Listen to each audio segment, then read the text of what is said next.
네, 전국에 계신 경찰대 편입 수험생 여러분, 안녕하세요. 저는 독편사 편입논술학원에서 경찰대 편입 언어 논리를 대표 강의하고 있는 김현수입니다.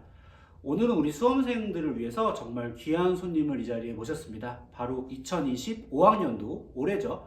경찰대 편입 최종 합격생을 이렇게 모셔왔습니다. 우리 수험생분들을 위해서 간단하게 자기소개 부탁드려도 될까요?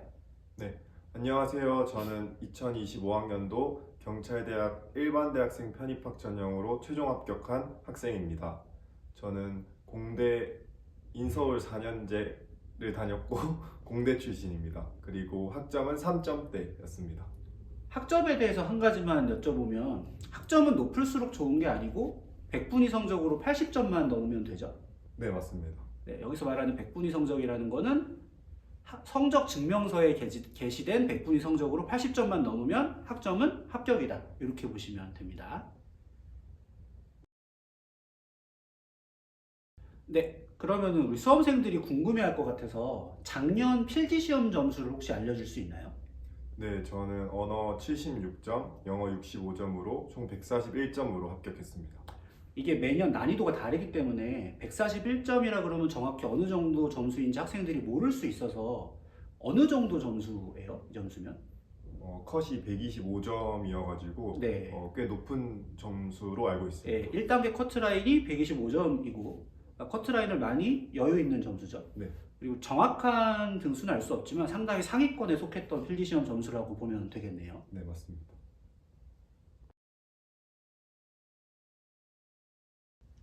네, 그럼 공대 출신이었는데 어떤 계기로 경찰대 편입을 결심하게 된 거예요? 네, 저는 원래 꿈이 경찰이었는데 음, 집안의 사정으로 잠시 공대를 갔다가 경찰대학 편입학이 이제 시행된다는 얘기를 듣고 네, 좋은 기회인 것 같아서 다시 경찰의 꿈을 품고 네, 학교에 들어갔습니다.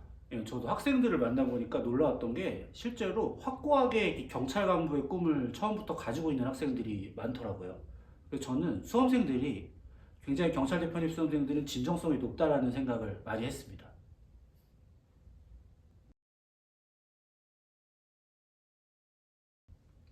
네, 최종 합격하기까지 총 수험 기간이 2년이에요. 그렇죠? 네, 그러면은 2기 때도 공부했던 거고 3기 때도 공부했던 거잖아요. 네, 혹시 2기 때랑 3기 때랑 어떤 공부 방법에 차이가 있었나요?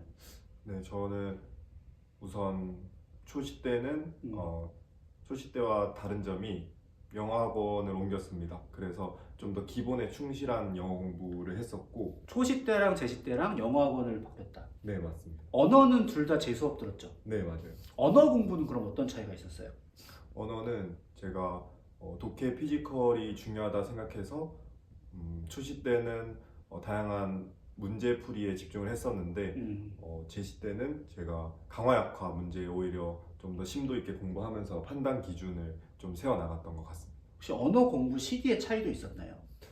네, 아무래도 재수 때는 좀 더 빨리 시작했습니다. 5월 달부터 바로 시작을 했죠. 네, 맞아요. 초시 때는 조금 늦게 시작했고 네, 초시 때는 늦게 시작했습니다. 절대적인 공부 시간으로 보면 초시 때랑 제시 때 중에서 어느 게 더 많았던 것 같아요? 아무래도 제시 때 좀 더 심도 있고 음, 집중력 있는 공부를 해서 제시 때가 더 많았던 것 같습니다. 네, 그래서 결국 제시 끝에 굉장히 높은 필기 점수로 최종 합격을 이룰 수가 있었던 거네요. 네.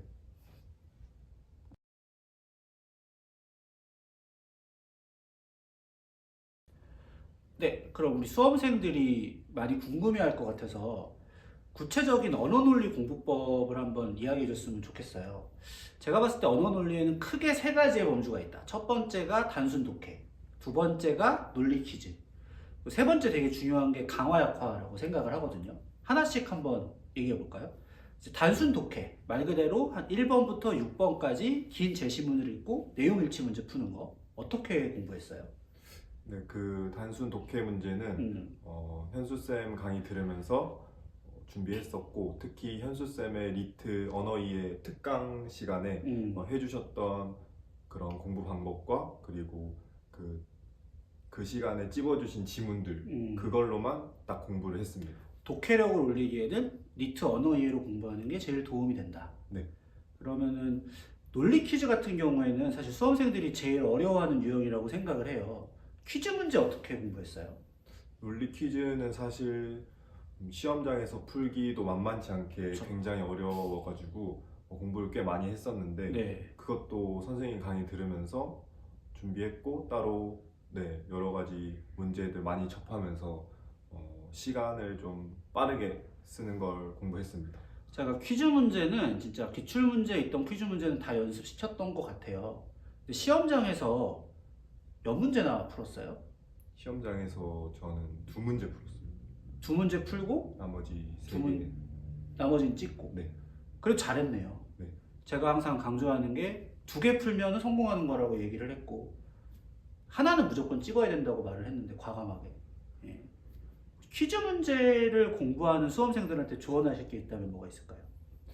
선생님께서 수업 시간에 말씀해 주실 텐데 퀴즈 문제는 저는 시험장에서 마지막에 푸는 거 그렇죠. 네, 그걸 추천드리고 네. 그리고 선생님께서 또 풀 문제 안 풀 문제도 알려주시잖아요. 네. 그런 것도 이제 사람마다 다를 수 있으니까 맞아요. 자기가 풀면서 꼭 이제 무조건 버린다고 안 풀지 말고 네, 풀면서 자기가 잘하는 문제는 풀고 시험장에서 이건 못 풀겠다 하면 과감히 빠르게 찍고 넘어가는 게 네. 중요하다고 생각합니다. 자기가 풀 문제랑 버려야 될 문제를 과감하게 구분하는 결단력. 네. 그 다음이 이제 강화약화 문제인데 이건 사실 이론적인 게 되게 중요하잖아요. 그래서 정확한 판단 기준을 세우는 게 중요한데 강화약화 부분을 공부하는 노하우가 있다면 뭐가 있을까요? 강화약화는 정말 말 그대로 네, 말씀해 주신 대로 판단 그쵸. 기준이 제일 중요해서 다른 사설 모의고사나 퀄리티가 조금 낮을 수 있는 문제를 풀면 아무래도 그 판단 기준이 굉장히 흔들릴 수 있는데 쌤의 그 카카오톡 질문으로 매번 이런 문제를 보내고 제가 이런 부분이 헷갈린다 하면 과감하게 이런 문제는 버려도 된다, 이런 문제는 꼭 갖고 가야 된다라고 알려주셔서 맞아요. 네, 좀 더 판단 기준이 안 흔들리게 제가 할 수 있었던 것 같습니다. 왜냐하면은 강화약화 문제 같은 경우에는 계속 같은 교수님들, 같은 출제진들이 모든 문제를 다 만들기 때문에 일관된 판단 기준이 있어요. 근데 이제 저도 시중에 사설 모의고사 같은 걸 보면은 그 기준에 안 맞는 문제들이 있거든요. 그런 문제는 오히려 푸는 게 실력에 독이 돼요. 그래서 그런 거를 과감하게 이 문제는 판단 기준이 기출 겨냥이랑 다르니까 버려야 된다. 근데 이런 걸 사실은 혼자 공부하면서 알기가 어렵잖아요. 제가 되게 그런 것들을 알려드리려고 노력을 했던 것 같아요. 실제 시험장에서 그래서 강화약화 문제는 잘 풀렸었나요? 네, 저 강화약화 문제는 네. 다 맞았습니다. 다 맞았어요. 네. 와, 훌륭합니다. 짱. 여러분, 이렇게 하시면 됩니다.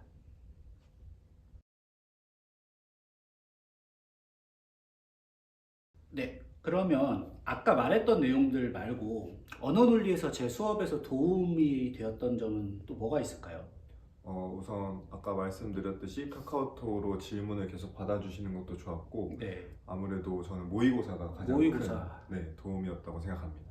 모의고사 어떤 점에서 도움됐던 것 같아요? 모의고사가 네. 제가 여러 모의고사를 굉장히 재수 동안 많이 풀어봤는데 네. 경찰대학 언어논리 시험과 가장 유사하고 네. 쌤이 그만큼 신경 써서 문제 내주시는 것 같아서 네. 오류도 거의 없었고 오탈자도 없고 네, 그리고 아무래도 판단 기준이 흔들리는 게 제가 가장 신경 쓰였었는데 언어 논리에서 선생님이 수업 하시다가도 약간 이상한 문제가 있으면 이 문제 전원 정답 처리하면서 네, 이런 문제는 오히려 독이 될 수 있다라는 말씀을 해주시면서 네, 그렇게 해주셨던 것이 네, 저는 그런 게 모의고사의 장점이었다 생각합니다. 그러니까 제가 모의고사를 진짜 작년에 밤을 새워서 만들었는데 보통 최소 3번에서 5번 검수를 하거든요. 근데 그렇게 검수를 해도 수업을 하다 보니까 약간 뭔가 그럴 수 있겠다는 생각이 들어서 제가 전원 정답 처리했던 게 한 2문제가 있었던 것 같아요. 그래서 올해는 더 철저하게 좀 검수를 해서 모의고사 퀄리티도 더 높이려고 해요. 근데 진짜 죽는 줄 알았어요. 모의고사 만들고. 난이도 같은 경우는 어땠어요? 너무 쉽거나 어렵진 않았어요? 네, 난이도도 네. 아무래도 1기 때보다는 조금 쉬웠고 네. 2기 때랑 비슷하게 하고 더 어려울 때도 있었고 해서 맞아요. 제가 엄청 어려웠던 1기 시험과 그래도 좀 풀만했던 2기 시험의 사이 정도를 유지하려고 되게 신경을 많이 썼는데 이번에 3기 시험이 딱 그 정도 난이도였던 것 같더라고요. 네. 그래서 이 데이터를 바탕으로 올해 수업에서는 모의고사를 더 업그레이드 해보려고 해요. 물론 저는 죽어나겠지만 수험생들을 위해서. 그래도 모의고사가 도움됐다니 너무 고맙네요. 행복합니다.